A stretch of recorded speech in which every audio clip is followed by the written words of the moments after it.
it seems very much like Afghanistan is very much like Vietnam, and I think I read an article where you mentioned it as Vietnamistan, yes, or something like that. It is Vietnam in a fundamental way. Obviously, there are differences. There's differences in every situation. There's differences in Afghanistan from last year.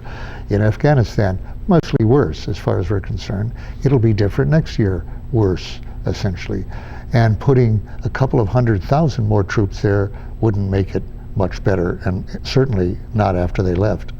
But we don't have a couple 100,000 troops. So people say, well, there's no danger then of it being as much of a quagmire as Vietnam because we just don't have the troops.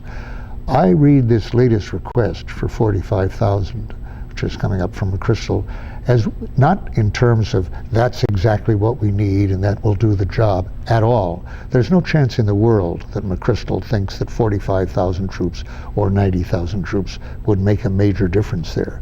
I think that figure is set by nothing other than that's how many we have to send.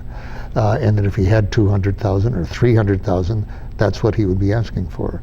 So what can we expect for the future? So long as we don't have a draft, and that's not impossible, I think, in the future. People think of that as, oh, that couldn't happen.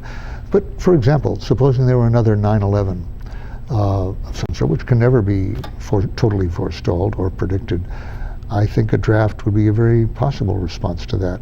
And then we would have hundreds of thousands of troops in Iraq and in Afghanistan separately.